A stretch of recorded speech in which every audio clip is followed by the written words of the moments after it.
Kicked out at 18 with only a backpack, Mom told me. Handle it yourself. Now, 10 years later, they beg me to clear their debt. I still remember the exact moment my mother tossed my backpack at my feet.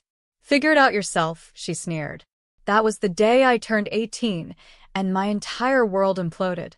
The air in that hallway was thick with unspoken words, cold and final, even though the summer sun was still blazing outside. I stood there, stunned, the scent of her expensive perfume lingering, knowing my childhood home was now just a memory disappearing behind a slammed door. I'm Noah, 28 now. For the last decade, I've carried a silence most people wouldn't understand. Not the peaceful kind. I'm talking about the silence that sits heavy in your chest, where once there was family laughter, yelling, footsteps, even the clatter of dishes. Then one day, it just went dead quiet. You don't call. You don't write. You don't go back. I didn't plan to vanish. I didn't have some rebellious meltdown or storm off. No, they made that decision for me, with the kind of smug detachment you'd expect from someone throwing out leftovers. It was a Tuesday. My mother, Eleanor, had just gotten home from work. She was already worked up because I hadn't done the dishes again. I was a senior in high school. Finals were that week.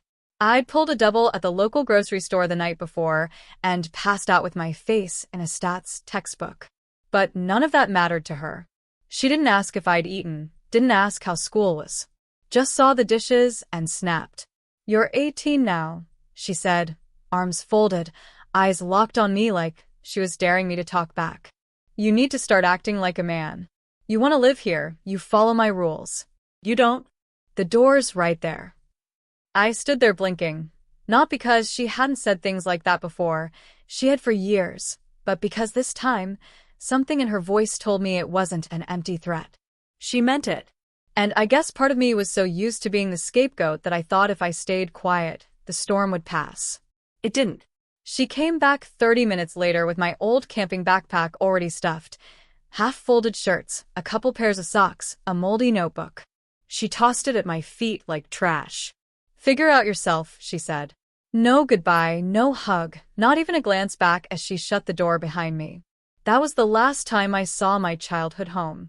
To understand how we got there, you need to know a bit about Eleanor. She believed she was smarter than everyone in the room.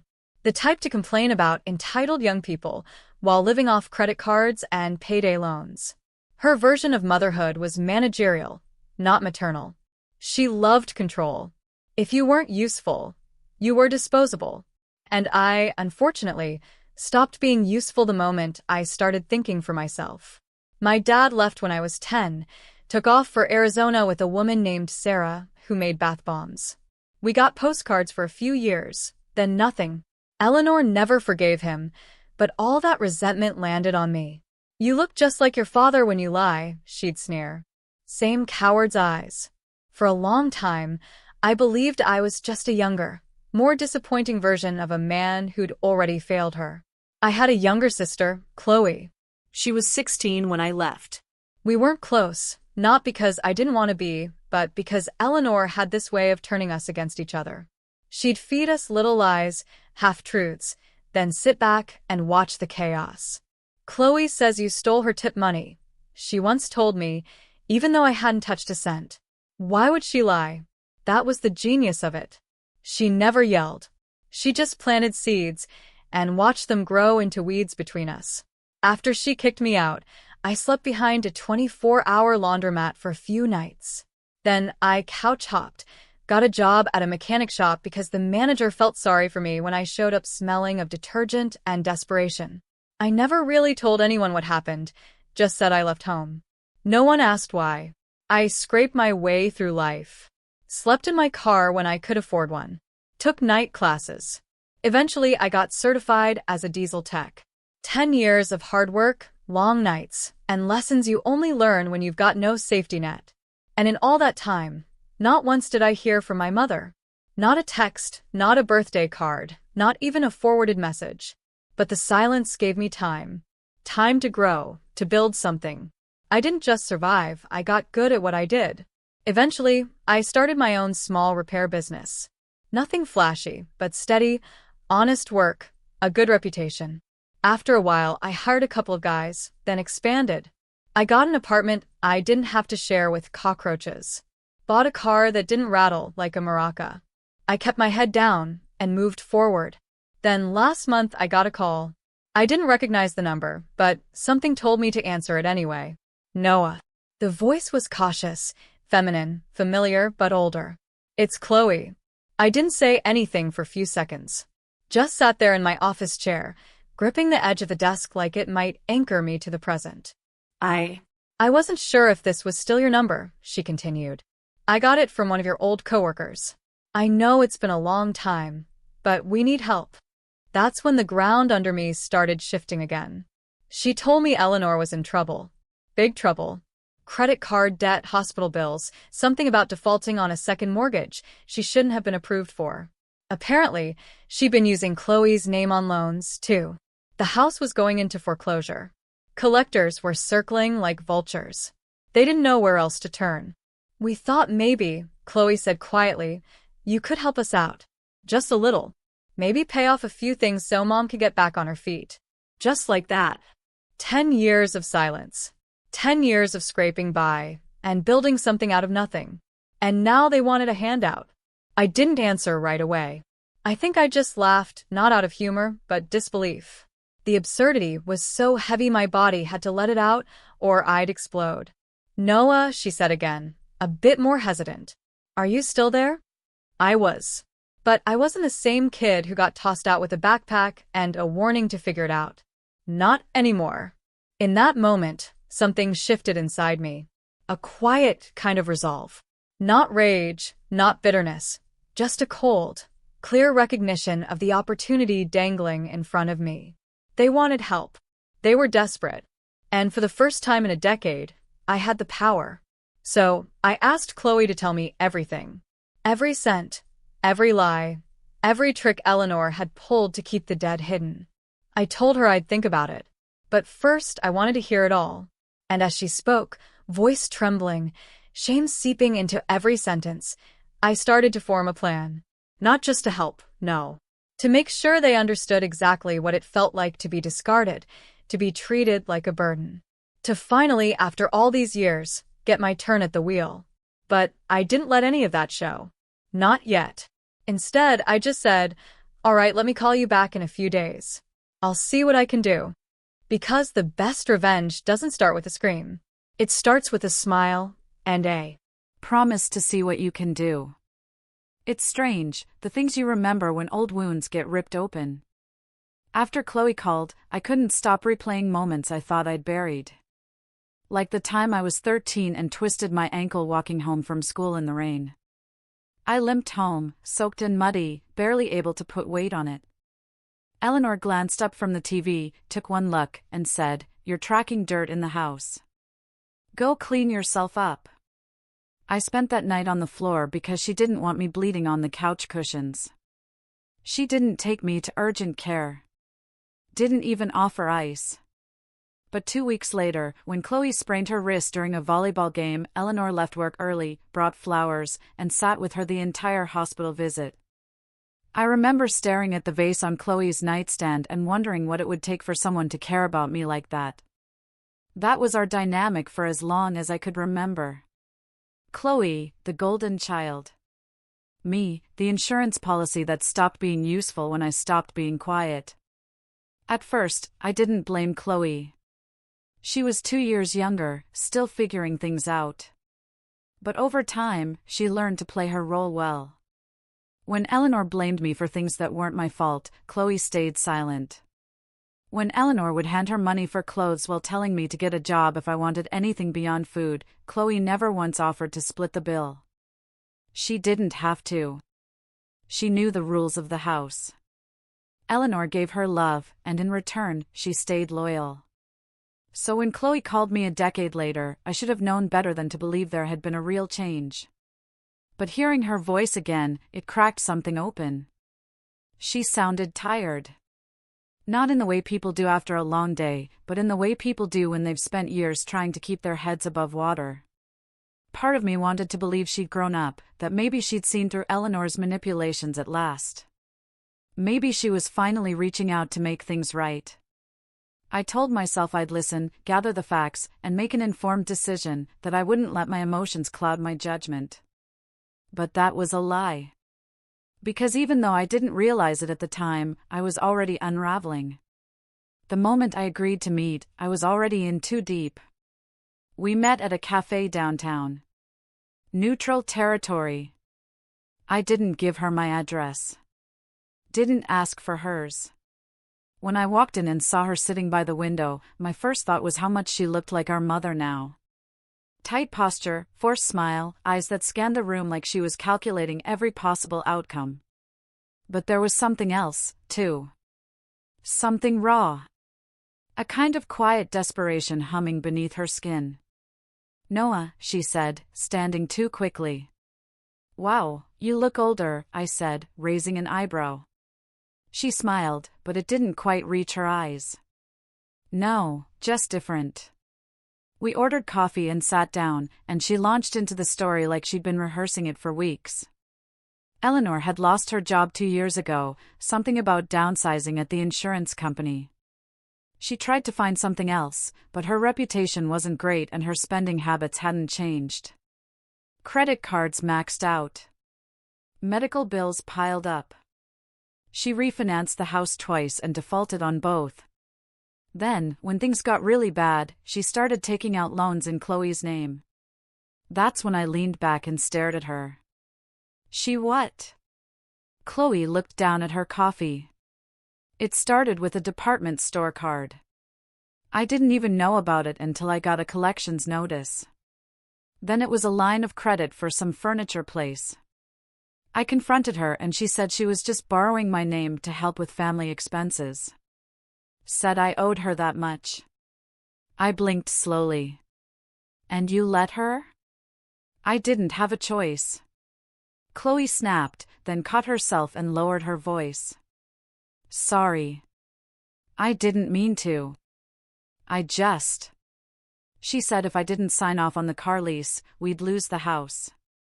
"And you believed her?" "I wanted to believe her," she whispered. That was the moment I realized this wasn't just about Eleanor anymore. Chloe had become part of the machinery. She'd been swallowed whole. I saw pieces of myself in her. Fragments of the kid who used to make excuses for why his mother never showed up to school events or forgot birthdays. It was easier to believe she meant well than to admit she didn't care. "She's not going to change," I said carefully. "You know that, right?" Chloe's eyes met mine, and for a second I thought she might cry. But then she just nodded and pulled a crumpled sheet of paper from her purse. "This is everything she owes," she said. "The house is 2 months away from auction. If we can just get ahead of a few payments." I held up a hand. "We?" Chloe paused. "Noah, I wouldn't ask if it weren't serious. She's still my mother. And yours." I stood up. That word echoed in my head like a gong. Mother? That woman hadn't earned the title in years. "I'll think about it," I said, and left before she could respond. That night, I couldn't sleep. I stared at the ceiling for hours, thinking about the weight of that folder in my hands. The numbers scribbled in her neat handwriting. The lie tucked inside every wee Chloe used. This wasn't a rescue mission. It was a setup. And deep down, I knew it wasn't over. The second call came 2 days later. This time, it was Eleanor. "Noah," she said, her voice syrupy and slow, like nothing had ever happened between us. "Chloe said you might be able to help." It took every ounce of strength I had not to hang up. "I'm not promising anything," I said, teeth clenched. "Oh, of course, of course. Just wanted to say how proud I am of you, starting your own business and everything. That's just wonderful." I stared at the phone like it had grown horns. "You haven't spoken to me in 10 years. "Well," she said with a breathy little laugh. "You know how things go. Families drift. But blood's thicker than water, isn't it?" My stomach twisted. Not when it stains. Silence. Then she cleared her throat. Anyway, I just wanted to say thank you for even considering it. She hung up before I could reply. From that point on, the calls came more frequently. First Chloe, then Eleanor, then Chloe again. They started small, gentle check-ins, soft questions about my life. But gradually, the tone shifted. The pressure increased. They sent documents, photos, voicemails from debt collectors. Eleanor even faked a hospitalization to guilt-trip me into responding faster. I knew because the hospital bracelet still had her neighbor's name on it. But the breaking point? That came 3 weeks later. I was at work, finishing up a job for a longtime client, when I got a call from my bank. Mr. Keene, the woman said, we wanted to verify a recent application for a business loan increase. $140,000. I froze. I didn't apply for a loan. She paused. It was submitted this morning online. All your credentials match. I ended the call and drove straight to the branch. It took 30 minutes of panic, paperwork, and phone calls to realize what had happened. Someone had accessed my old tax documents, ones I'd left at home. Before I was kicked out. Social security number, business account info, even my signature from a previous lease. The banker leaned in and whispered, "Do you know an Eleanor Keene?" I couldn't breathe. They tried to rob me. After everything, after tossing me out like garbage, after a decade of silence, after calling me only when they were desperate, they had the nerve to forge my information to apply for a loan. That was the moment everything snapped. The pain, the guilt, the questions about whether I'd done enough, said enough, tried enough, gone. All that was left was clarity. Eleanor hadn't changed. Chloe hadn't either, and I was done pretending they were victims in a story they authored themselves. So, I picked up the phone, called Chloe, and with a calm, level voice, I said, "You're going to tell me everything. Every lie, every forged document, every collector you've dealt with, every threat Eleanor made. I want dates, names, account numbers." "Why?" she asked, voice shaking. "Because I'm going to fix this," I said. "But not the way you think." And just before I hung up, I added one last thing. "Oh, and tell Mom she should probably get a lawyer. Because now it's my turn." I wish I could tell you that after discovering the forged loan attempt, I charged into battle like some hero in a revenge flick. But the truth is, I unraveled first. There's something uniquely disorienting about realizing your own mother tried to commit fraud in your name. After kicking you out at 18, after 10 years of silence, after pretending to want reconciliation, it wasn't just betrayal. It was surgical, calculated, and worse, it made me question everything I'd built. Was I ever really free of her, or had I just been outpacing the wreckage she left behind? I didn't eat that night. Didn't sleep either. I sat in my apartment, lights off, letting the weight of it settle in. My mind kept spiraling, not just about the attempted loan, but about the look in Chloe's eyes when we met for coffee. That quiet desperation, the practiced guilt, the fact that she knew Eleanor had done this sort of thing before and still came to me like it was normal, like it was expected. I kept asking myself, how did I become the solution to the problem they created? The next morning, I went to work and stood in front of my shop, staring at the sign I'd carved with my own 2 hands when I finally scraped together enough money to go independent.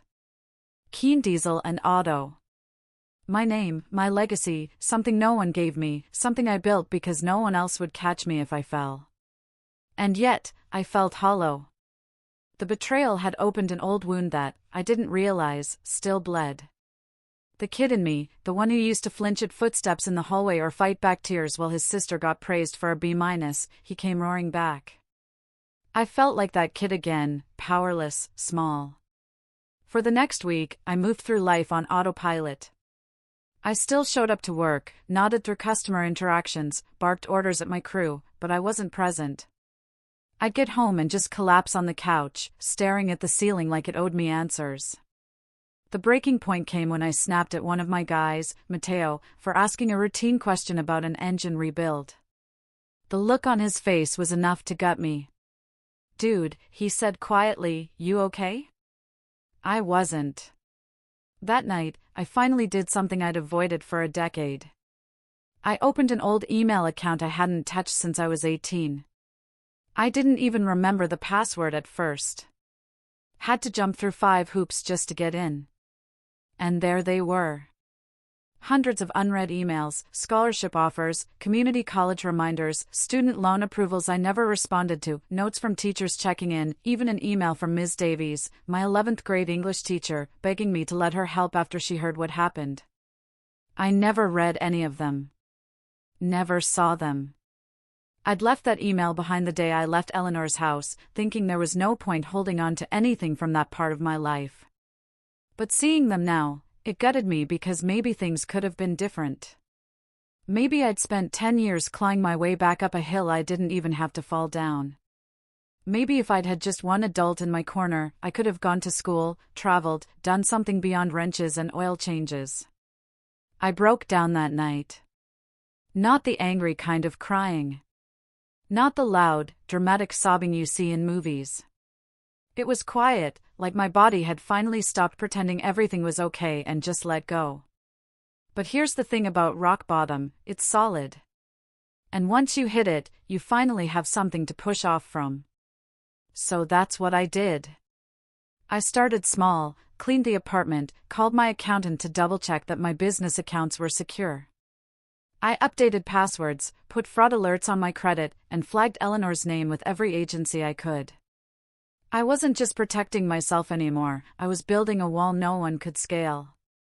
Then I called a therapist. It felt ridiculous at first. I sat in the parking lot of the clinic for 20 minutes before I could even walk in.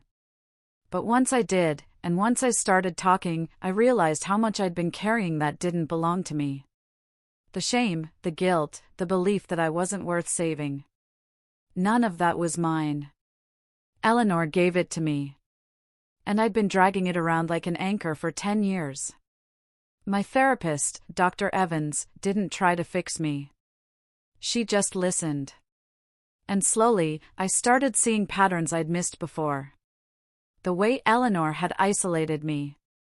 The way she used silence as a weapon. The way she made me compete for love I never had a chance of winning. It wasn't healing in the Hollywood sense. There were no montage sequences, no dramatic music, just slow, hard-earned clarity. And with that clarity came purpose. I doubled down on the business. Hired a second crew, rebranded the shop with a new logo, added a customer rewards program, even bought a used food truck and parked it outside the shop for lunchtime traffic. Business boomed. I was working 12-hour days. But for the first time in a long time, it didn't feel like running from something. It felt like building towards something. Around that time, I also started reconnecting with people I'd pushed away during the grind years, old coworkers, a few high school friends, even Ms. Davies.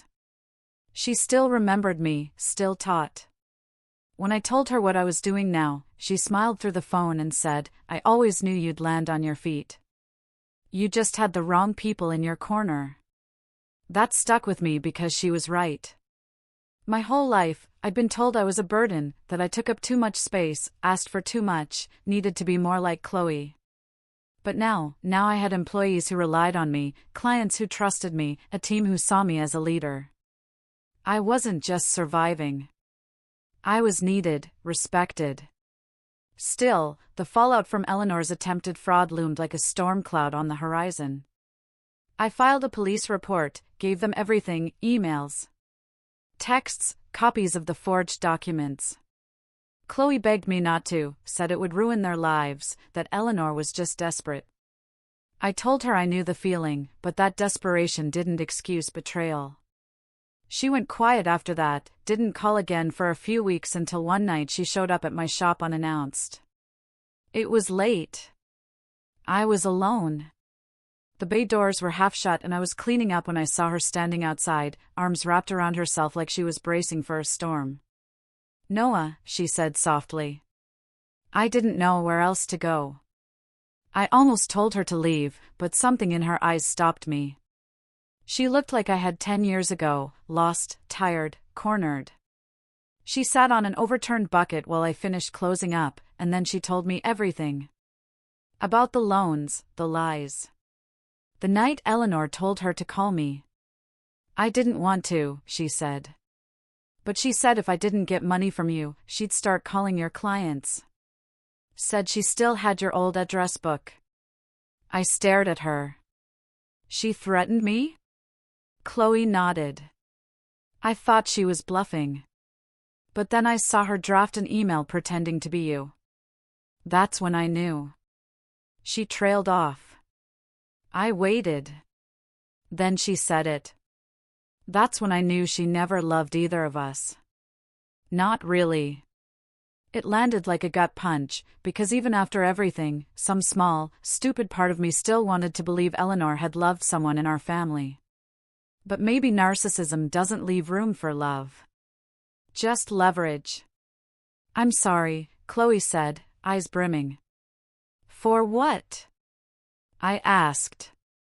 For what I didn't stop. For everything. And I believed her. But belief doesn't undo damage. So I told her the truth. I filed charges. She closed her eyes, breathed out slowly. Okay. I'm not doing it to destroy her, I added. I'm doing it to stop her from destroying anyone else. Chloe nodded. What do you need from me? I paused. Testify, I said finally. Tell them what happened. Back up what I've already submitted. There was a long silence. Then, okay.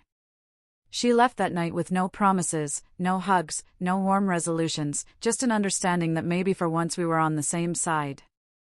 The next morning, I walked into my shop and felt something shift. The weight on my chest was lighter. My steps felt steadier.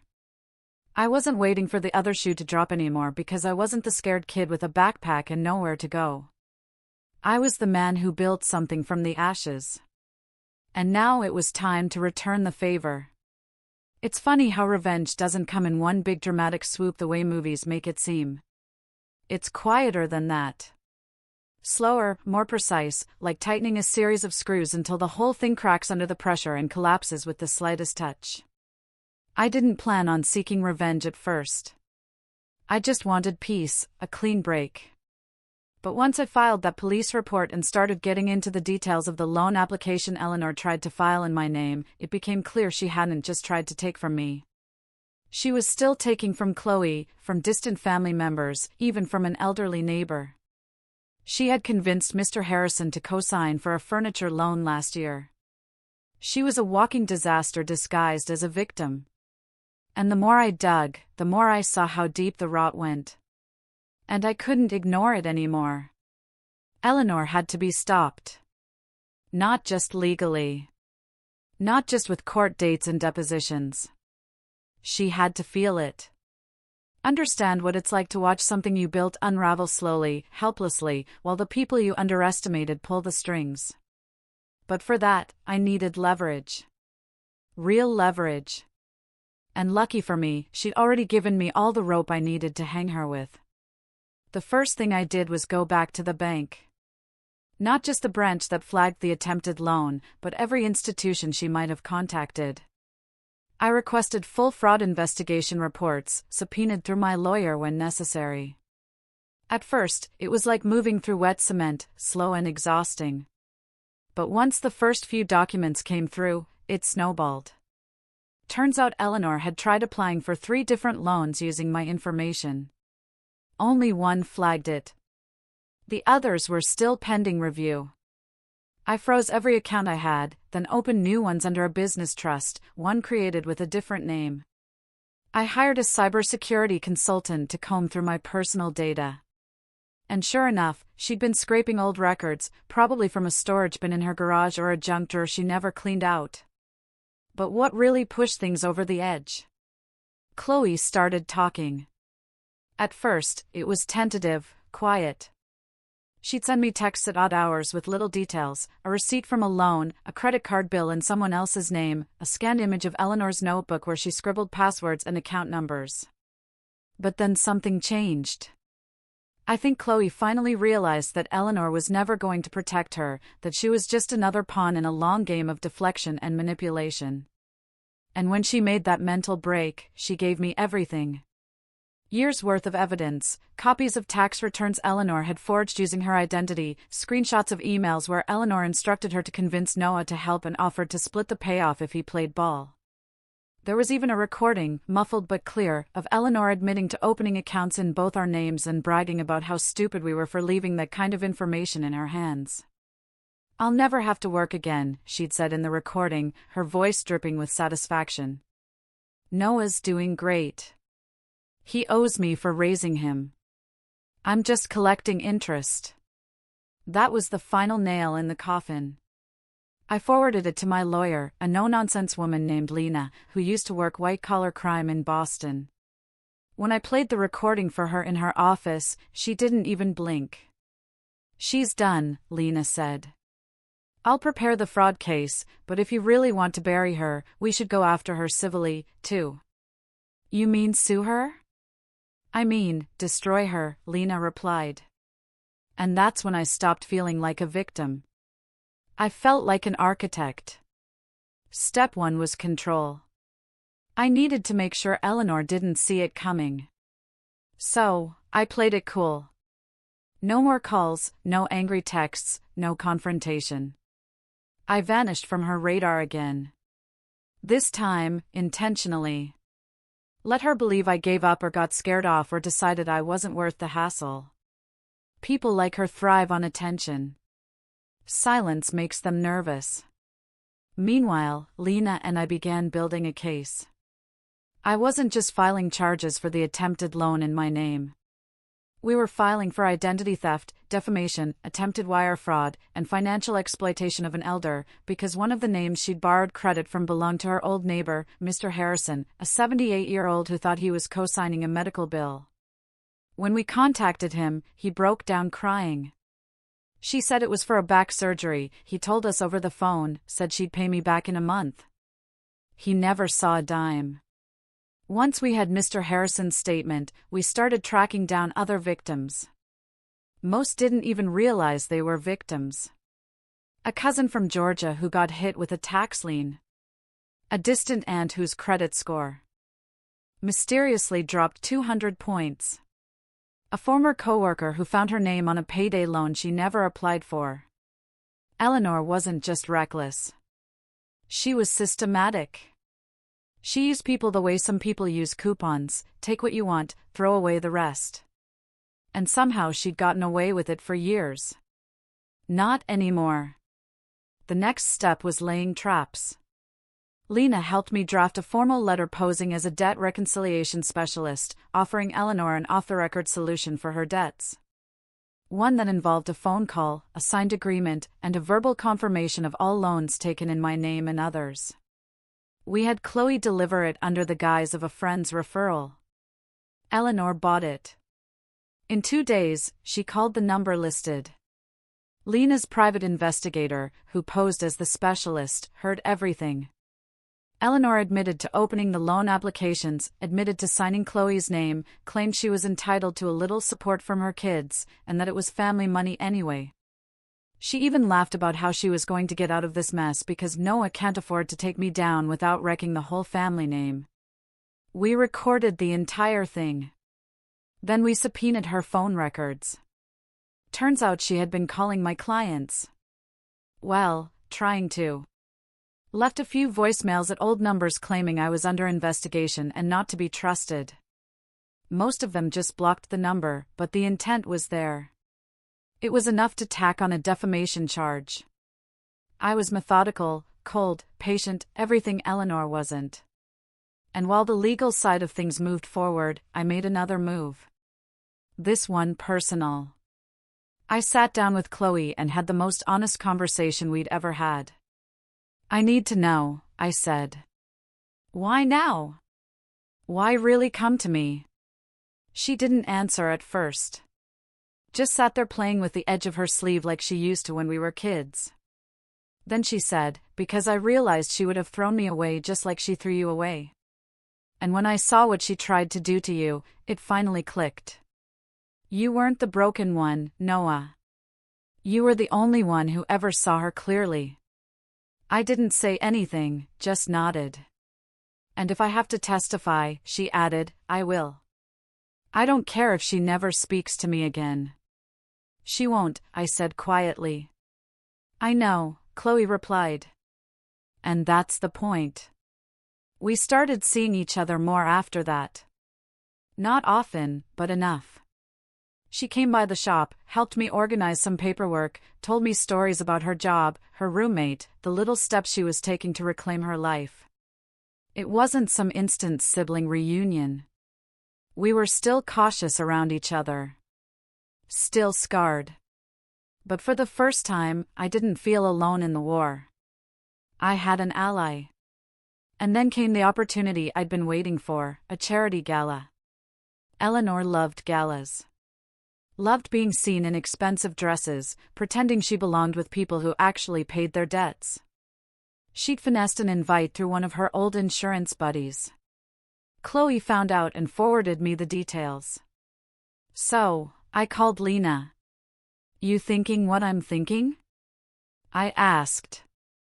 Oh, I hope so, she said. We arranged for a process server to deliver Eleanor the lawsuit documents at the gala, in front of 100 people she'd spent years trying to impress: defamation, fraud, identity theft, financial exploitation of an elder, and a civil claim for damages. And the best part? We timed it to the exact moment the cameras went up for the red carpet photos. That was just the beginning. She didn't even see the server coming. Eleanor was mid-laugh, posing for a photo at the gala in a borrowed cocktail dress. Champagne flute in hand, talking someone's ear off about strategic investments and her son's successful business, a business she hadn't contributed a dime toward. She always had this way of making herself sound like the matriarch of an empire she never built. That night, she looked like she belonged, like she'd tricked the world one more time. Then the man in the black suit walked up with a clipboard and a sealed envelope. Eleanor Keene? She smiled automatically, still camera ready. That's me. You've been served. At first, she didn't register it. Just took the envelope as though it were a donation receipt. Then her smile faltered. Her eyes scanned the first page. Then the second. Fraud, wire fraud, identity theft, financial exploitation of an elder, defamation, civil damages. The envelope slipped from her hand, floated to the ground like a falling leaf. For a moment, she just stood there, frozen in front of a dozen flashing cameras, unsure whether to pretend nothing happened or run. She chose the former, smiling through it, head high, eyes twitching. But the whispers started almost immediately. By the time she stepped off the red carpet, people were already checking their phones. The court documents had been filed that morning, and Lena made sure the local media received a tip-off, a high-profile identity fraud case involving a woman who had conned half her family. It didn't take much to get traction. Within 24 hours, her name was all over local news sites.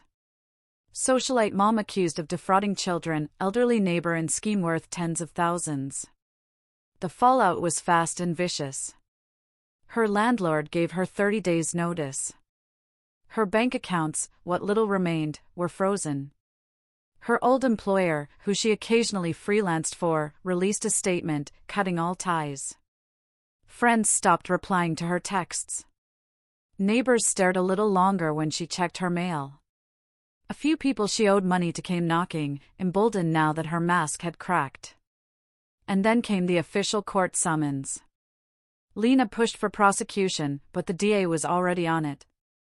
Mr. Harrison's statement, the recordings, the paper trail, it was a slam dunk. Eleanor was charged with multiple counts and bail was set far higher than she could afford. When they finally arrested her, it wasn't in the middle of the night.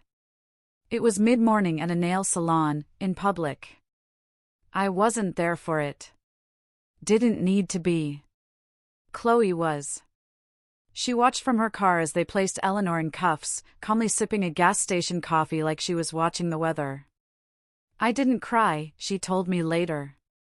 I didn't feel anything. Isn't that weird? No, I said, that's clarity. The trial was quick. Eleanor's public defender tried to plea bargain, but the DA wasn't interested in leniency, especially not after they discovered she had multiple social security numbers stored in a file on her laptop. Numbers tied to extended family members, past coworkers, even 2 deceased individuals. Her house was seized. Her assets were liquidated. Every lie she'd told over the past decade caught up to her in a single tidal wave. Chloe testified, calm and composed. She brought documents, emails, the notebook. I testified, too. Not out of spite, out of duty. It wasn't about payback anymore. It was about making sure she couldn't do this again. Not to me, not to anyone. The judge didn't hold back. Eleanor was sentenced to 7 years in prison, with no possibility of parole for the first 3. The civil suit went through shortly after. She was ordered to pay restitution to me, Chloe, Mr. Harrison, and 3 other people we didn't even know she'd targeted. In total, it came out to over $185,000. Money she'd never be able to pay back. But that wasn't the point. The point was she was done. She wouldn't ruin anyone else. She wouldn't use my name again. She wouldn't make another person feel like they were crazy for asking to be treated with respect.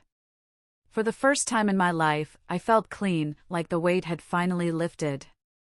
Not because she was gone, but because I made it happen.